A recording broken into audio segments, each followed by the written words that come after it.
Gusto ba mong malangit? Gusto dili. Ayaw na mo pag minyuay. Bitaw. Ngano man, kay matod pang Kristo dito sa langit, wa na'y magminyuay. Managsuo na lang ta. Muratag mga anghel.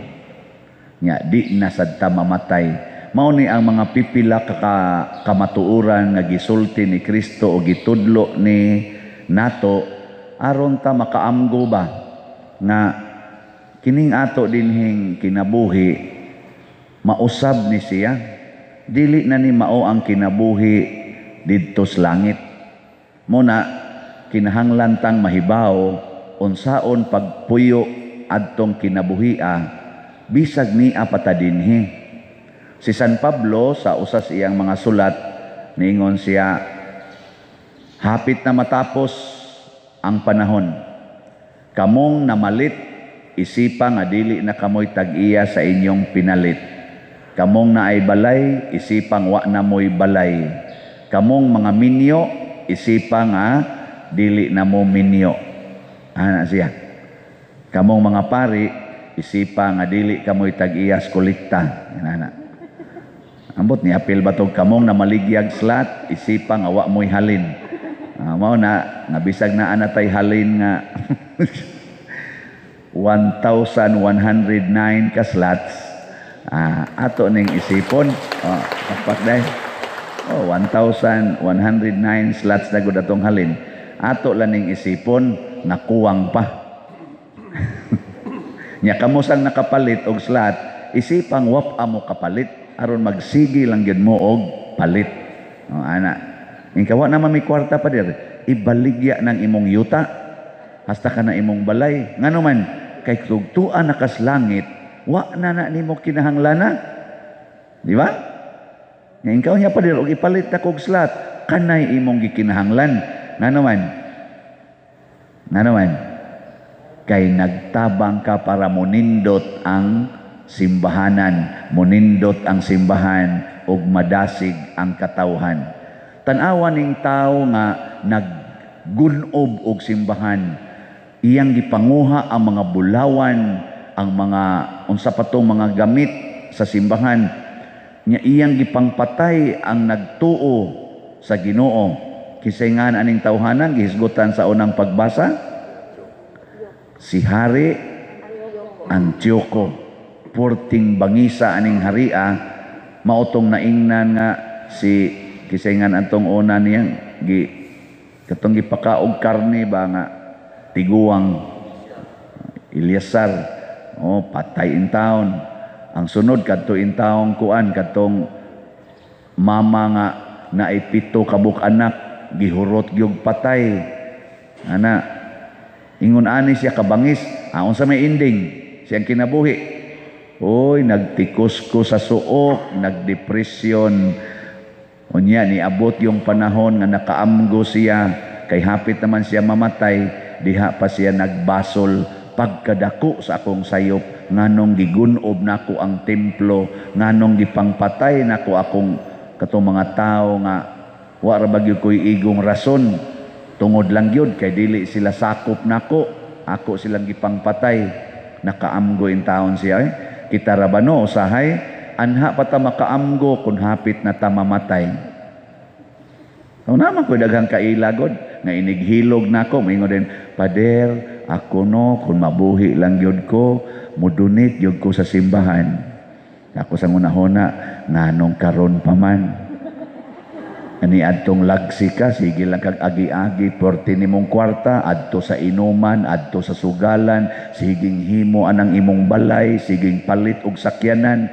Unya karon nga di na magsilbi ang imong sakyanan, kay nag-wheelchair na ka, di na magsilbi ang imong balay, kay hapit din na kakakita, kay stage 4 na ka, karon pa kamusaad, nga moingon nga, kung maayo lang ko, ayuhon lang ko sa Ginoo, modonate yog ko. Gapakauaw na lang ka. Di ba? Karon nga lagsik pa mo, donate. Karon nga lagsik pa ka, gubaan na ng imong kural aron makaagi ng imong silingan, magpakpak na sila sa kalipay. kay maunay makapalangit nimo. Dili nang pagsigig secure ng imong yuta kanang imong mga tanom ana ay di na maong. Hasta ng imong kinabuhi mutikos ra ka sa suok. Di ba? Ngano man day? Di mo mga matay. Kamong mga asawa ay namo pasigig kasilos anang inyong bana. Ngano man kay kanang inyong bana igsuon na lang na nimo dito sa langit o balangit ng panuway. Yung sige nagpangabit. Nabitay asawa karon nga nag-text nako, pader wa gyoy kabutangan sa akong kaguol. Kaya nga akong bana mibiya namo. Tuan na siya sa laing nasod kay gipetisyonan sa iyang mama. Sukad na kalarga hangtod karon din agid siya namo. Ang akong mga anak gibiyaan mi. Porti na ginamong lisura, gibuhat na ko tanan pagkontak niya din agyon. Ana. Unsaon man ninako pader? Nabot na ko kuno siya ngadto imbahada. Di lang yapon siya matagaag. Tabang abot na ko kuno siya ngadtong Sir Tulfo. Di isa kuno mo tabang. Ambot ni ngadto baka siya ni kinsa pa na diyang duulonon. Katapusan niyang giduol Padersiano. Nako ug ako ning tubagon wa na ra ba ni banab pastilan. Simbak ko uroy. Ingon ko niya ang imong paglaom ayaw ibutang diha sa imong bana, diha sa mga butang sa kalibutan, diha sa kwarta. Ang imong paglaom ibutang diha sa Ginoo. Sa tuy atong tubag sa Salmo karon. Magsadya ako sa imong kaluwasan. Kana magsadya ako sa imong kaluwasan o Ginoo. Ayaw ibutang ang imong kaluwasan diha sa imong bana, sa imong asawa, sa imong mga anak. Apil na ni. Ayaw ibutang dihang imong kaluwasan. Kay di jud ka magsadya ana. Kung anak ka mosalig sa imong asawa, moabot yung panahon na kadang imong asawa mo na mo torture nimo. Kung ang imong pagsalig ug paglaom ana nimo ibutang sa imong bana, moabot yung panahon mawad-an ka sa paglaom. Magdepresyon ka sama ni Antioco, gibutang iyang pagsalig sa iyang mga sundalo, uy nangapildi man, ning retreat man, nangaparot man, sus na depression siya kamo ibutang inyong pagsalig adang inyong balay kay nindot kuno tanawa inig linog inig pangliki ana sa simento magdepresyon gyud ka. Asa man ibutang ang pagsalig diha gyud sa kaluwasan nagikan sa Ginoo. Unsaon man ta pagluwas sa Ginoo? Ingon siya, follow me. Sunda ko ninyo. Muna ingos Kristo, sunda si Abraham, sunda si Jacob, sunda si Isaac. O sakto ba ito? Nasayop si Abraham, si Isaac, o si Jacob. Kamu no, agi mo kabantay, kaya wagin mo maminaw. Sunda si Moises, sunda ang mga santos, sunda si Jesus o si Maria. Nana, nya, saban, anda mong musunod, aning akong gipanghisgutan. Hoy. Nya, kung sa may ilang gibuhat, nagsige silag pangural, sige silag pakiskis ilang kilay, sige silag pariban silang buhok, sige tigom ana mga sinina nga porting daghana, palit ana mga gadgets nga porting ninduta, sig pamalit ana mga sakyanan nga porting mahala. Dili oy, ang gibuhat ani mga tawhana siging ampo sa Ginoo, siging alagad sa katawhan hangtod na nga matay sila. Gipamiyaan gud nila ang ilang kaugalingong mga balay, ilang kaugalingong yuta, labi na gid si Abraham, si Isaac ug si Jacob, namiya gid sila aron moalagad ug motuman sa sugo sa Ginoo. Kita sus pabiyaon lag 1 meter bukid kay isbuot. Si Abraham ang gibiyaan niya iyang nasod ug mibakta sa porting layo ang nasod. Kita pabiyaon lag 1 meter, irog na gamayng coral day, patyon tanuon mong buanga mo. Makikinihaay tungod lang anang usa ka dangaw nga yuta nagibalhin ang muhon. Makig-away hangtod mga matay tungod lang anang utang nga 5,000 or 10,000. Siging patong og interes anang mga kwarta nagihuwaman in town sa mga kabus nga hapit wa nay gikaon, hapit wa nay ikapa-eskwela sa ilang mga anak. Butangan pag yung interes ang ilang giutang i-5-6 pag yun. Sama mong klasihas mga tao. Di ba? Makigpatay tungod lang anang mga posisyon dinis kalibutan, pagka-presidente, pagka-senador, congressman, mayor, hangtod pagani barangay tanod, makigpatay pa tungod lang kay mag-ilog anang pagka-barangay tanod. Ang kuyaw magpatay sad may tungod kay mag-ilog, kinsay parish priest aning maong simbahan. Di ba? Wa mo ana maghimo, wa mo anang silusay, kanang indigay, wa mo ana. Duko-duko rabay. Bitanang magpasalamat yung kuaning ganibang kusog kay mutabang. At tanawa ko nini, abot nag 1,109 atong slots nga nahalin. Unya ang ako sang mga bugas nga ganing gipanghangyo, ang kas ug ang actual nga bugas ning abot na nanginahanglan man ta adto og 2,100 ka 5 kilogram o karon ni abot nag 1,230 ka bags. Salamat. Inyo jud kong tabangan nga makaselebrate sa akong birthday nga malipayon. Kay nga akong kalipay anha magyus pagpanghatag. Nya kung di sa kunyo hatagan, wa sa koy ikahatag kay wa man koy income gawas aning dupa-dupa o kanang pamaligyag slot. O, di ba? Maura kita ni akong negosyo nga espirituhanon. Wa jud koy laing negosyo kanira gyud. Nya kutob sa mopalit aning akong produkto, pulos gyud mo masuod sa Ginoo. Wa gyud mo'y kasakit, mawagtang inyong stress. Wa pag nipalit aning akong mga produkto nga niingon ni samot akong stress. Ang ilag yung gisulti, nakuhaan gyud akong stress.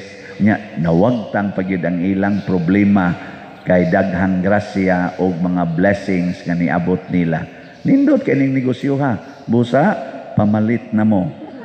Naapay 870 kabags na kuwang. Naapasay 58,891 na kuwang. Gahapon, ni-claim na sad ko dito sa Palawan, Imluilier, RD o Cebuana.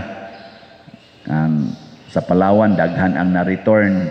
Sa Cebuana, nasa usa. Sa Imluilier, nasa na-return. International nga mga kuan in town, gipadala. Sa pader, di na magidinamo makita pader.